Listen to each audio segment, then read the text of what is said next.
Practice Test 6. You will hear a number of different recordings and you'll have to answer questions on what you will hear. There will be time for you to read the instructions and questions, and you will have a chance to check your work. All the recordings will be played once only. The test is in 4 sections. Write all of your answers on the test pages. At the end of the test, you will be given 10 minutes to transfer your answers to an answer sheet. Now turn to Section 1 on page 201.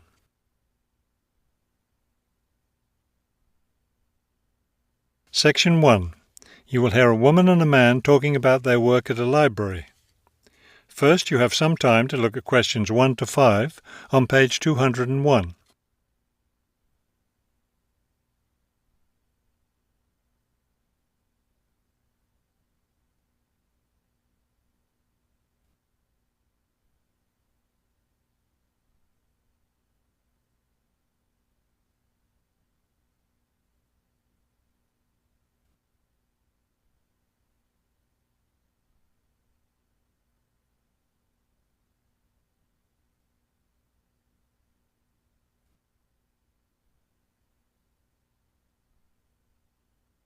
You will see that there is an example that has been done for you.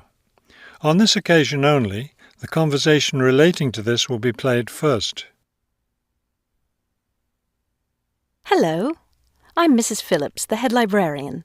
You're the new library assistant, aren't you? Yes, I'm Robert Haskell, but please call me Bob. The woman introduces herself as the head librarian, Mrs. Phillips, so the name Mrs. Phillips has been written in. Now we shall begin. You should answer the questions as you listen, because you will not hear the recording a second time. Listen carefully and answer questions 1 to 5. Hello, I'm Mrs. Phillips, the head librarian. You're the new library assistant, aren't you? Yes, I'm Robert Haskell, but please call me Bob. All right, Bob. Let me take a few minutes to explain how the library works and what your duties will be. First, the library opens at 8:30 in the morning, so naturally we expect you to be here and ready to work by then. Of course. And you can go home at 4:30 when the library closes. Now, let me explain where everything's kept. It looks like here on the ground floor is where the reference books are. Yes, that's right. Up on the second floor is where the adult collection is, both fiction and non-fiction. And the children's books are there too, aren't they? I thought I saw them in the room by the stairway. No, those are magazines and newspapers for adults. Children's books are up one more flight on the third floor. We'll take a look at them later. Let me show you how we organize our work. Do you see that brown book cart over there? The one by the door? Yes, that one. Those books have been checked in and need to go back on the shelves. Okay, so the brown book cart has books to reshelve. What about this black cart by the desk? Those books have torn pages or damaged covers. They're all books that need to be repaired. Okay, I know how to do a lot of that. I'm pretty good at mending torn pages and covers. That's great, because we really need help with that. And that white cart in the corner, what are those books for? Those are old books that we've taken off the shelves to make room for new ones. We sell them as used books to raise money for the library. So they're all ready to sell? Yes, that's right. So now you know what to do with the books in the carts. Let's talk about our activities schedule. Before you hear the rest of the conversation, you have some time to look at questions 6 to 10 on page 201.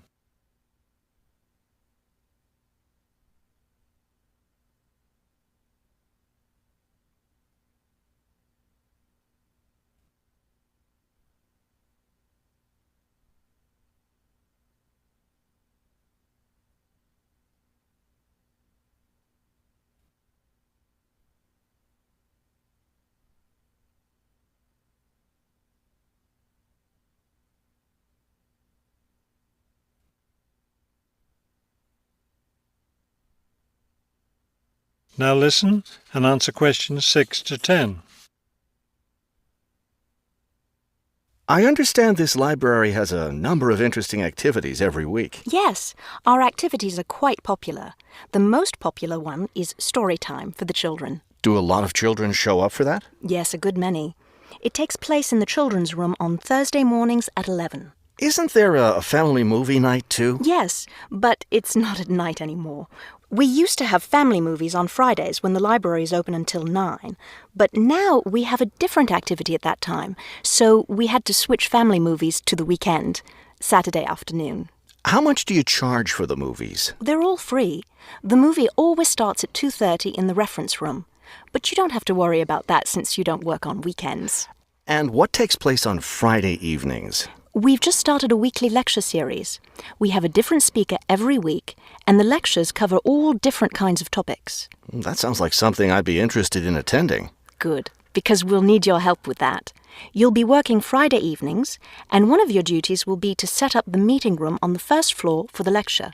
What time will you need that done? Let's say by 6:15. The lecture starts at 6:30, and the room needs to be ready well ahead of time. A lot of people arrive early. Maybe I should have the room ready by 6? That wouldn't be a bad idea. Okay, why don't I take you upstairs and show you the rest of the collection? That is the end of section 1. You now have half a minute to check your answers.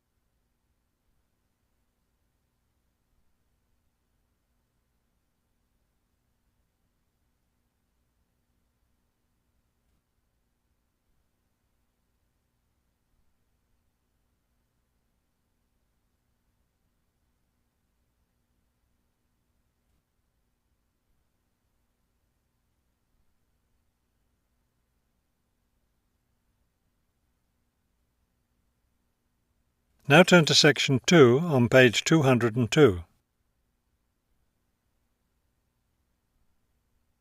Section 2. You will hear a radio interview about a lakeside resort.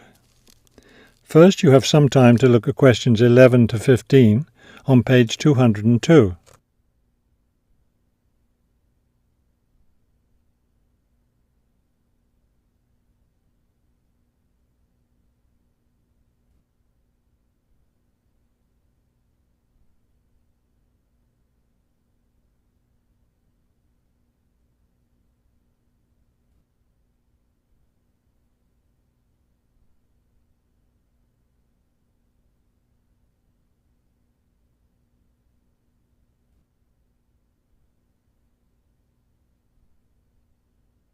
As you listen to the first part of the talk, answer questions 11 to 15.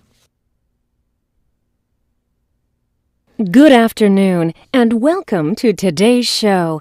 The warm months are with us, and many of you are getting ready to plan vacation trips.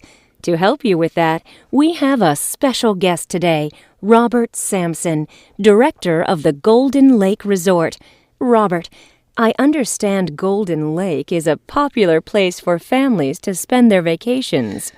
Yes, families enjoy spending time at Golden Lake. Many come back year after year.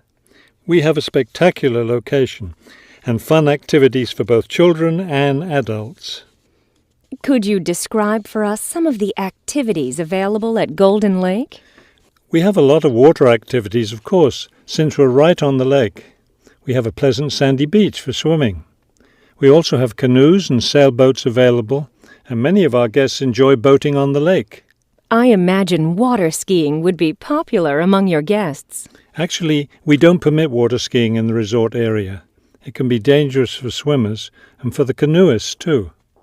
We do have a great location for fishing, though, and you'll often see guests fishing from our dock or from the canoes. That sounds very relaxing. What about activities on land? Do you have facilities for tennis? We had tennis in the past, but the courts fell out of repair, and since we found that most of our guests weren't interested in the game, we closed the courts down. So that's no longer an option. And naturally, because of our location in the woods, we don't have an adequate area for a golf course. But I'd like to let your listeners know that we'll be adding a new activity this year. We've made an arrangement with the local stable, so now we're going to have horseback riding available for our guests. We've created several riding trails around the lake. That sounds lovely. Now, what about rainy days? What can your guests do when the weather's bad? We have a games room and a crafts room. When the weather's rainy, some of our very talented staff members offer arts and crafts classes for all ages. What fun! Do you offer any other classes or activities? Before you hear the rest of the talk, you have some time to look at questions 16 to 20 on page 202.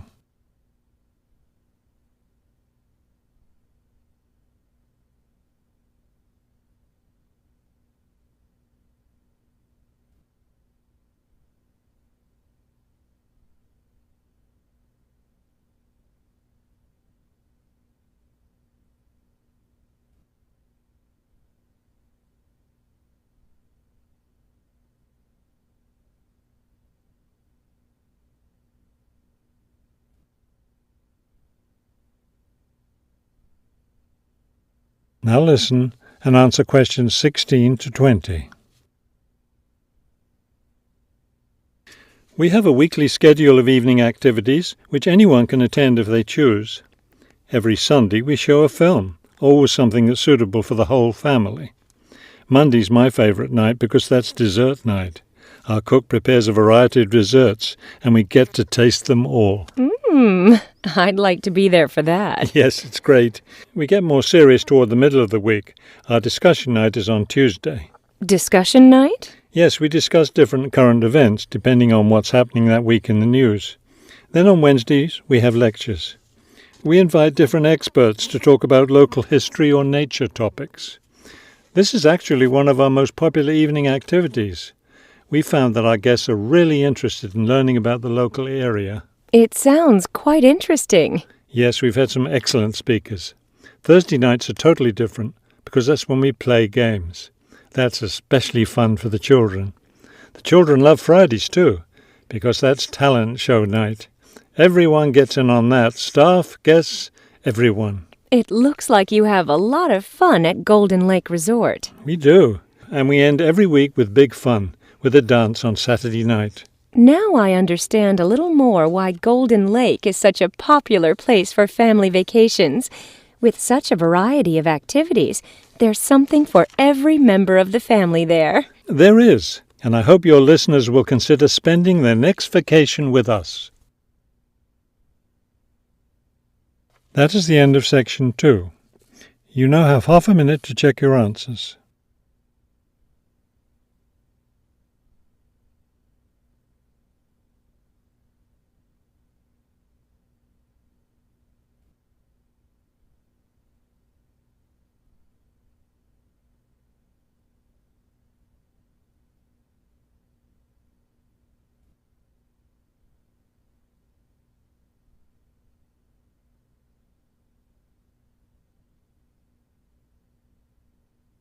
Now turn to section 3 on page 203. Section 3. You will hear two students talking about a class assignment about wild bird rescue and rehabilitation. First, you have some time to look at questions 21 to 25 on page 203.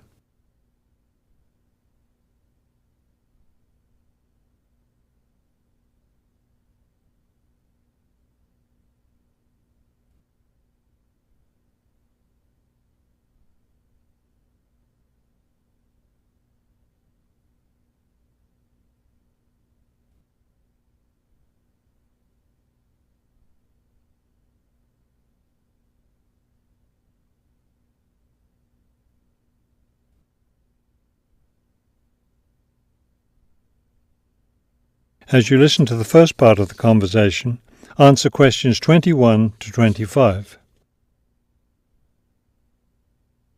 Okay, let's go over the requirements and see what we have left to do. Let's see.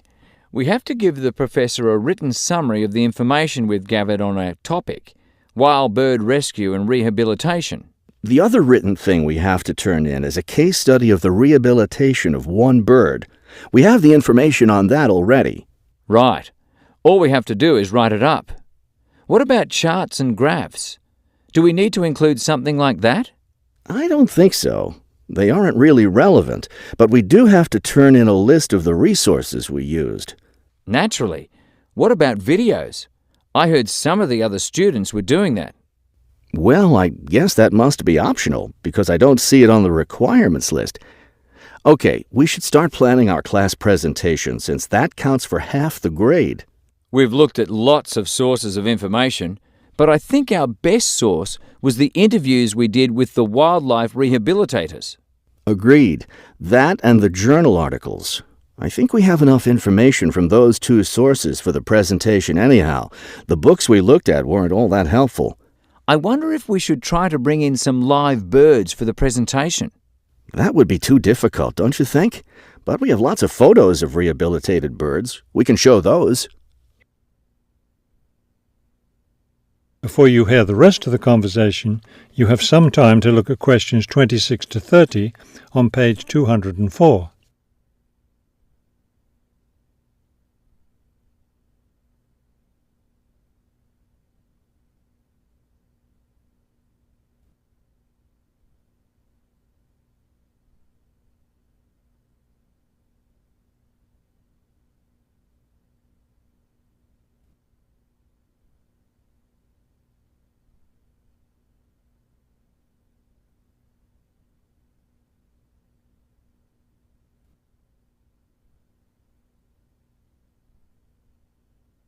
Now listen and answer questions 26 to 30.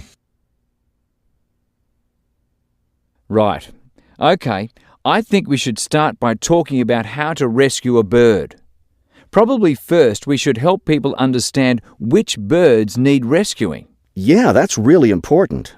Because a lot of times people see a baby bird that's all alone, or they find a bird sitting on the ground and they think it needs to be rescued. And usually, those are just baby birds learning to fly. So we should emphasize that people should only attempt to rescue a bird that's clearly injured. For certain kinds of birds, the rescuer needs to wear protective gloves because some of those birds have sharp claws and can tear your shirt, or worse, injure your face or some other part of your body. Yes, that's an important point. Okay, next, let's tell people to put the injured bird in a box with good air circulation. We should let them know that a cage isn't necessary, and a bag, especially a plastic one, could hurt the bird more. Another thing we need to say is that the best way to help the bird stay calm is not by petting it or talking to it, but by leaving it completely alone. Then people should take the bird to the bird rescue center as soon as possible. Right, and we should also point out that when they're driving the bird to the rescue center, it's better not to play music on the radio or talk loudly, because those things just stress the bird. Yes, it's better just to speak quietly while you have the bird in the car. Okay, we've got that part covered. Next, we should talk about what happens at the rescue center. That is the end of section 3. You now have half a minute to check your answers.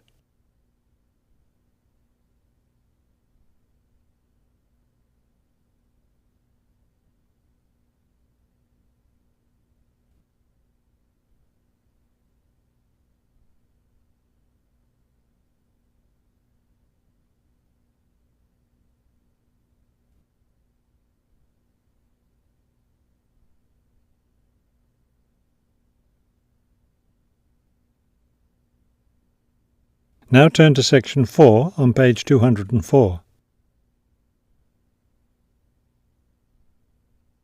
Section 4. You will hear a lecture about the Great Barrier Reef. First, you have some time to look at questions 31 to 33 on page 204.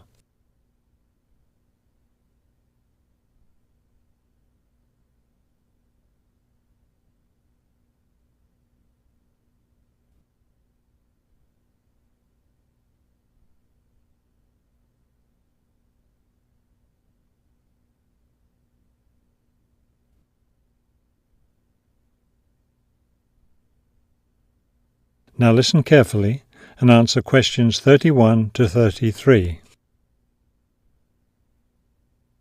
Despite its name, the Great Barrier Reef isn't just one large coral reef. Rather, it's a system of coral reefs that stretches along the east coast of Australia, covering an area of around 300,000 square kilometres.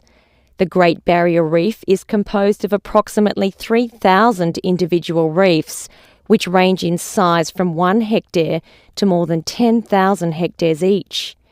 In addition, around 600 islands are scattered throughout the area, particularly at the northern and southern ends.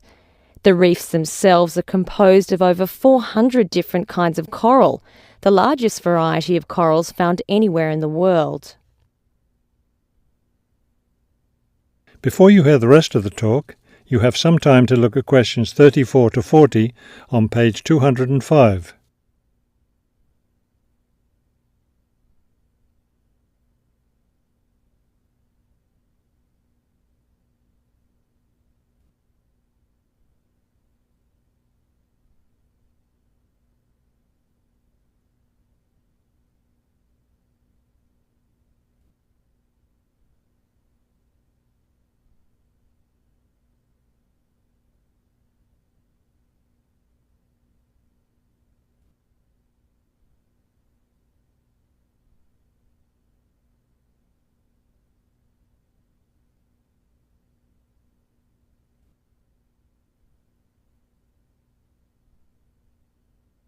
Now listen carefully and answer questions 34 to 40.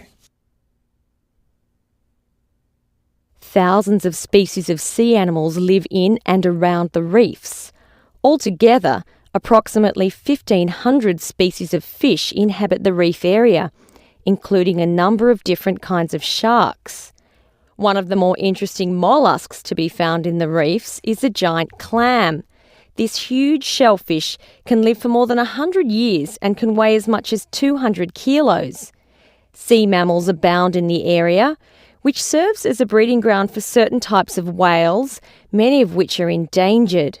Over 200 species of sea and shorebirds feed, roost or nest among the reefs and islands. Many types of reptiles can also be found living among and near the reefs. Saltwater crocodiles, for example, inhabit the marshes along coastal areas. Amphibians include at least 7 species of frogs inhabiting the islands of the reef. Unfortunately, this wondrous area of the world is threatened by climate change. Rising sea temperatures have led to an effect called coral bleaching, that is, large numbers of corals dying off, especially in the shallower areas of the reef. The Great Barrier Reef Marine Park Authority is attempting to find effective ways to deal with this issue that threatens the reef. One proposed solution involves shading the reef in certain areas to help keep the surrounding water temperatures down. That is the end of section 4. You now have half a minute to check your answers.